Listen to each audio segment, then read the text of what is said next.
Hello दोस्तों, कैसे हो आप लोग। आई होप आप सभी अच्छे होंगे और मजे में होंगे। मेरा नाम भारती और मैं आज आप लोगों के लिए क्लास 8 हिस्ट्री का चैप्टर लेकर के आई हूँ जिसका नाम है द नेशनल मूवमेंट। देखिए, इससे पिछले वीडियो में हम लोग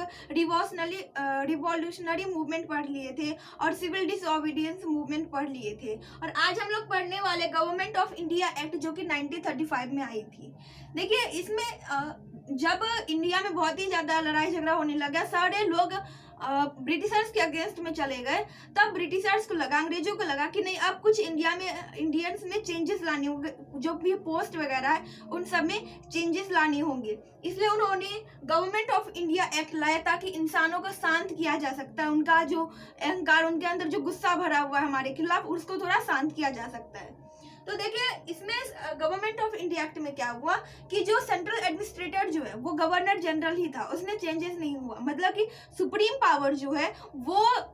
ब्रिटिशर्स के पास ही था, गवर्नर जनरल के पास ही था। बस उसमें कुछ और चेंजेस किए गए। जैसे देखिए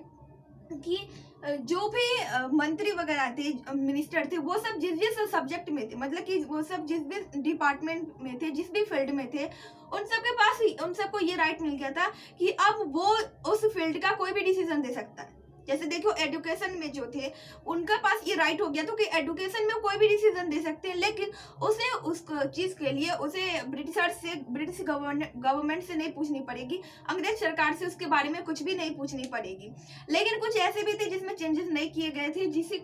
जैसे कि देखिए, defence, external affairs, railway, finance, इन सब के में अगर कोई भी डिसीजन लिया जाएगा तो उसके बारे में गवर्नर जनरल से पूछना ही पड़ेगा। मतलब ब्रिटिश गवर्नमेंट से, अंग्रेज सरकार से पूछ करके कोई डिसीजन दिया जा सकता है। बस एजुकेशन और हेल्थ जो थी उन सब के लिए ये हो गया था कि आप कोई भी डिसीजन दे सकते हो, प्रिंसली स्टेट कोई भी डिसीजन दे सकता है। और इसके अलावा जो हमारा फेडरल कोर्ट जो है उसको एस्टेब्लिश किया गया था अलग अलग प्रोविजन में, और अलग अलग प्रिंसली स्टेट जो थे उन सब में उन सब का अलग अलग अपना अपना एक कोर्ट खोला गया था, उन सबको क्या किया गया था, एस्टेब्लिश किया गया था। देखिए, सेकेंड वर्ल्ड वॉर आई थी 1939 में और ये खत्म कब हुए थे, तो ये 1945 में खत्म हुई थी।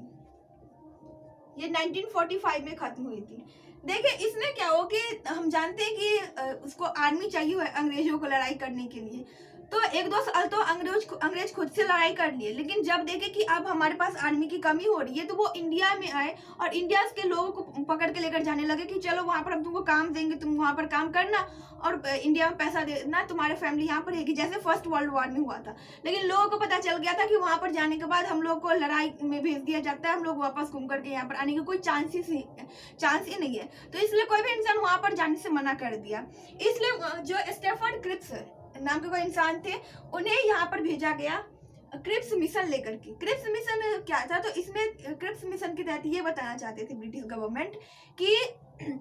इंडिया के जो आईएनसी है, आईएनसी मतलब कि इंडियन नेशनल कांग्रेस जो है उसकी पूरी सपोर्ट चाहिए, पूरा कॉपरेशन चाहिए। नॉन कॉपरेशन मतलब क्या होता है कि हम लोग गवर्नमेंट के साथ नहीं रहेंगे, और कॉपरेशन मतलब कि हम लोग गवर्नमेंट के साथ रहेंगे। तो क्रिप्स मिशन के तहत यही बोला गया था कि जो आईएनसी जो है उसको वो पूरी तरीके से हम लोग ब्रिटिश गवर्नमेंट को सपोर्ट करे, ये जो वर्ल्ड वॉर चल रही है उसमें सपोर्ट करे। बट कांग्रेस बोल दी, मतलब आईएनसी बोल दे कि हाँ, हम तुमको सपोर्ट करने के लिए तैयार है, हम तुमको 100% सपोर्ट करेंगे, लेकिन मेरी एक शर्त है, उसे तुम लोगों को एक्सेप्ट करना होगा। बोले क्या है शर्त, तो आईएनसी की शर्त थे कि तुम इंडिया को इंडिपेंडेंट कर दो, हमारे देश को आजाद कर दो, और उसके बाद हम तुम्हारा सपोर्ट करेंगे। बट देखिए, इस बात के लिए वो लोग तैयार नहीं हो, मतलब कि ये जो क्रिप्स मिशन था वो फेल हो गया इंडिया में आकर के। देखिए, नेक्स्ट है क्विट इंडिया मूवमेंट जो कि 1942 में आया था। देखिए, जब वो जो कांग्रेस जो है वो मना कर दिया कि हम क्रिप्स मिशन का, हम लोग ब्रिटिश का साथ नहीं देंगे इस लड़ाई में, सेकेंड वर्ल्ड वॉर में, तो अंग्रेजों ने क्या किया, ब्रिटिश ने क्या किया, कांग्रेस को बैन ही कर दिया। कांग्रेस को बैन कर दिया, बोला कि अब तुम नहीं रहोगे, तुम बैन हो गया। तो इससे क्या हुआ, देखिए ऐसा होता है कि जब हम लोग का समय अच्छा चलते रहता है तब सारे दोस्त रहते हैं, लेकिन जब समय खराब रहता है तब हम अगर किसी से हेल्प मांगने जाते हैं तो वो अगर मना कर देते तो कैसे फीलिंग आती है कि बस ये समय जो है, ये जो प्रॉब्लम है वो मेरी अगर हट जाएगी ना तब हम तुम लोगों को बता देंगे। तो वही हुआ था अंग्रेज के साथ भी। जब कांग्रेस मना कर दिया तो अंग्रेज सोच रहा था कि अगर ये सेकंड वर्ल्ड वॉर खत्म हो जाएगा ना, उसके बाद तो हम लोग इंडिया को छोड़ने वाले नहीं है। इसलिए उसी टाइम वो भड़ास निकालने के लिए, अपना गुस्सा निकालने के लिए कांग्रेस को बैन कर दिया, और जितने भी पुलिस आर्मी थी उन सबको ये ऑर्डर दे दिया कि तुमको इंडिया के अंदर जितना आतंक फैलाना उतना आतंक फैला दो, जितना लड़ाई झगड़ा करना, जिसको पीटना है पीट दो, कोई रोकने टोकने वाला तुमको नहीं रहेगा, जो मन मर्जी का है जो करना है वो कर लो। देखिए इसी में क्या हुआ कि जर्मनी और जापान जो है वो ब्रिटिशर्स के अगेंस्ट में थे, मतलब कि ब्रिटिशर्स का सेकेंड वर्ल्ड वॉर जो चल रहा था वो जर्मनी जापान सबके साथ चल रहा था। तो गांधी जी को ये डर हो रहा था कि कहीं ये जापान ब्रिटिशर्स पर, अंग्रेजों पर अटैक करने के चक्कर में ये इंडिया पर अटैक ना कर दे, क्योंकि उस टाइम में इंडिया किसके अंदर था, इंडिया था ब्रिटिश के अंदर। तो इसलिए जापान अगर वो इंडिया के ऊपर अटैक कर देता तो इंडिया का पीपल सफर होता ना, अंग्रेजों को क्या जाता, वो अगर देश को छोड़कर चले भी जाएगा तो उस लोगों को क्या फर्क पड़ेगा, 2-4 आदमी मरेगा वही ना। तो इसीलिए गांधी जी ने एक लास्ट मूवमेंट लाया था, जो लास्ट था, गांधी जी इसके बाद कोई भी दूसरा मूवमेंट नहीं लाए थे। वो मूवमेंट था क्विट इंडिया मूवमेंट, जो कि 1942 में लाया गया था। देखिए इसमें गांधी जी बोले थे कि मुझे 24 घंटे के अंदर आज़ादी चाहिए। 24 घंटे मतलब एक दिन के अंदर आज़ादी चाहिए, लेकिन ये 24 घंटे के अंदर आज़ादी तो नहीं मिल पाई। लेकिन गांधी जी जो थे और इंडियन नेशनल कांग्रेस के जो भी लीडर्स थे उन सबको 24 घंटे के अंदर ही उसको अरेस्ट कर लिया गया, और फिर वही आर्मी और जितने भी पुलिस थे उन सबको ऑर्डर दे दिया कि तुमको जो काम करनी है इंडियंस के साथ वो कर सकते हो, पूरा आतंक फैला सकते हो, कोई तुमको रोकने टोकने वाला या पूछने वाला नहीं रहेगा। नेक्स्ट है सुभाष चंद्र बोस। देखिए जैसे फर्स्ट वर्ल्ड वॉर जो हुआ था उसमें गांधी जी एक भगवान के तरीके से आए, भगवान के रूप में इंडिया में आए थे, वैसे ही सेकेंड वर्ल्ड वॉर में सुभाष चंद्र बोस जो थे वो हीरो थे। एक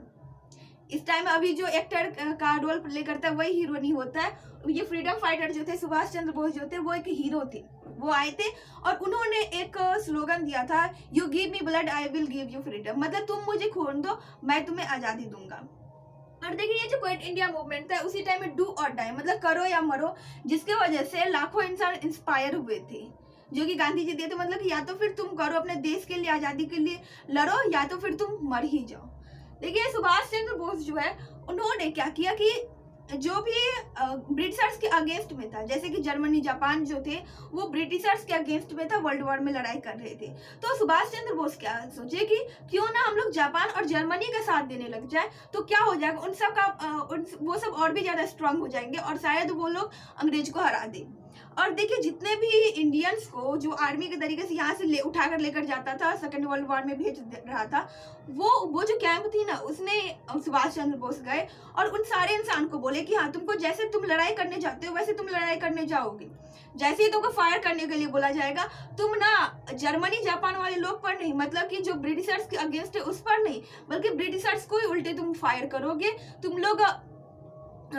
दूसरे कंट्री के दूसरे जो ब्रिटिशर्स के ओपोनेंट है उनको तुम मारोगे नहीं, बल्कि ब्रिटिशर्स को ही मारोगे, ऐसा उन्होंने कहा था। देखिए इसी की वजह से हम लोग को आज़ादी मिली थी। ऐसा अगर पहले भी हो जाता, मतलब फर्स्ट वर्ल्ड वॉर के टाइम में भी ऐसा हो जाता, और ऐसा दिमाग जो आइडिया सुभाष चंद्र बोस के दिमाग में आया था वो आइडिया अगर फर्स्ट वर्ल्ड वॉर में आता तो हमारा देश शायद काफ़ी पहले आज़ाद हो जाती, लेकिन ये आइडिया किसी के दिमाग में आया ही नहीं था। तो इस तरह सुभाष चंद्र बोस जो है तो हुआ भी वही, जब वर्ल्ड वॉर में गए सैनिक लोग तो वही किए, डायरेक्ट ओपोनेंट में वो लोग, मतलब कि ब्रिटिशर्स के जो ऑफिसर थे उन लोगों को वो लोग मारने लग गए थे, और इस तरीके से बहुत ही ज़्यादा इंसान घायल हो गए थे। और तब अंग्रेजों को ये लगा कि नहीं अब हम लोग क्या करना, भारत को छोड़ना होगा। देखिए उस टाइम में इंडियन नेशनल आर्मी जिसे और एस्टेब्लिश किया था या जिसे बनाया था वो थे मोहन सिंह ने इंडियन नेशनल आर्मी को बनाया था। लेकिन इसके बाद ये जो है ना इंडियन नेशनल आर्मी ये हैंड ओवर कर दिया गया सुभाष चंद्र बोस के पास। तो सुभाष चंद्र बोस के पास और भी बहुत ही ज़्यादा आर्मी हो गई, और इससे वो सुभाष चंद्र बोस जो थे वो और भी ज़्यादा स्ट्रांग हो गए थे। देखिए 1945 में सेकेंड वर्ल्ड वॉर खत्म हो जाता है, और उसी टाइम में ब्रिटिश में क्या होता है ना कि दो तरीके की पार्टी चलती रहती है, एक लेबर पार्टी, एक और जो सीनियर लेवल की पार्टी होती है जिसमें अमीर लोग रहते हैं। जैसे जो हमारे इंडिया में जब वो लोग राज कर रहे थे तो उस टाइम में ना दूसरी पार्टी चल रही थी। तो देखिए जब सेकेंड वर्ल्ड वॉर खत्म हो जाती है उसी टाइम में लेबर पार्टी जो थी वो जीत जाती है, और एटली नाम का इंसान जो वो पीएम बन जाता है, प्राइम मिनिस्टर बन जाता है ब्रिटिश का। और इसके बाद वो जो जो है ना, देखिए इसमें खुद ये लगा है लेबर, मतलब लेबर पार्टी, जो गरीब इंसानों की जो पार्टी थी वो जीत जाती है और उन लोगों को ना भारत पर दया आ जाती है। तो वो बोलते हैं कि नहीं, अब हम लोग क्या करेंगे, हम लोग भारत को अपने कंट्रोल में नहीं रखेंगे, उन लोगों को हम लोग इंडिपेंडेंट कर देंगे। तो उसी टाइम वो क्या भेजते हैं इंडिया में कैबिनेट मिशन भेजते हैं, जो कि 8 मार्च 1946 को, और देखिए 1947 हम लोग का इंडिया इंडिपेंडेंट हो गया था, और ये 1946 में 8 मार्च को भेजा गया था कैबिनेट मिशन। कैबिनेट मिशन में ये भेजा गया था कि इंडिया में कैबिनेट मिशन में ज्यादातर इंसान जो थे वो इंडियंस ही थे, ज्यादा मेंबर इंडियंस ही थे, और इसे भेजा इसलिए गया था कि जब तक भारत आजाद नहीं हो जाता, मतलब भारत को आजाद होने में टाइम लगेगा, और जब तक वो आजाद नहीं हो जाता है तब तक हम लोग क्या करेंगे, तब तक हम लोग टीम भेज रहे हैं, कैबिनेट मिशन भेज रहे हैं, जिसमें कि भारत को अच्छे से गवर्न करेगा, और इसके साथ जो भी संविधान बोलेंगे इंडियंस बनाने के लिए वो सभी बनाया जाएगा। तो देखिए इसमें अंग्रेज पाकिस्तान जो वो बोलते हैं, पाकिस्तान मतलब मुस्लिम लीग जो थी वो बोलते हैं कि नहीं, हम लोग इसमें पार्टिसिपेट नहीं करेंगे, हम लोग अपना एक स्टेट चाहिए, स्टेट मतलब कि कंट्री चाहिए, हम लोग को अलग से एक कंट्री चाहिए, हम लोग मुस्लिम को तुम लोग अलग कर दो, इसके बाद ही हम लोग इस मिशन में रहेंगे। देखिए मुस्लिम जो है ना, मुस्लिम इसलिए नहीं अलग हो गई थी कि वो हिंदुस्तान के साथ, हिंदुओं के साथ रहना नहीं चाहती थी, वो इसलिए रहना अलग होना चाहती कि उस टाइम में मोहम्मद अली जिन्ना वगैरह सब जो थी वो सब चाह रही थी कि अगर इंडिया आजाद हो गया और हम लोग अगर अलग नहीं हुए तो क्या होगा कि हम लोगों को ना, हम लोगों को पावर में आने ही नहीं देगा ये लोग। और अभी भी पाकिस्तान में देखा जाए तो अभी भी लोग सब पावर के लिए ही लड़ाई कर रहे हैं, मतलब कि हमको पावर में आना है, हमको पावर, सब पावर के लिए लड़ाई कर रहे हैं और किसी चीज के लिए वहां पर लड़ाई नहीं हो रही है। तो वो सब बस पावर में आने के लिए क्या कर रहे थे कि अपना एक अलग से कंट्री बनाना चाहते थे, और वो बोले कि हम लोग उस कंट्री का नाम पाकिस्तान रखेंगे। तो उस टाइम के जो वाइसराय थे, मतलब इंडिया के जो वाइसराय थे, वो उसका नाम था लॉर्ड माउंटबेटन। देखिए वो सब लॉर्ड और सर ये सब लगाना कॉमन बात थी, जो कि अभी ये सब टाइटल लगाना मना हो गया इंडिया, मतलब कि हम लोग ये टाइटल नहीं लगा सकते हैं। तो वो बोलेंगे ठीक है, हम 2 भाग में बांट देंगे भारत को, एक बन जाएगा पाकिस्तान और दूसरा बन जाएगा हिंदुस्तान। लेकिन गांधी जी इस चीज के लिए राजी नहीं होते, बोले थे कि ऐसे में दोनों में आपस में तो लड़ाई ही होती रहेगी, क्योंकि एक में हिंदू रहेगा, एक में मुस्लिम रहेगा, आपस लड़ाई करेंगी। बोले कि इस चीज के लिए हम इस चीज को एक्सेप्ट नहीं करेंगे।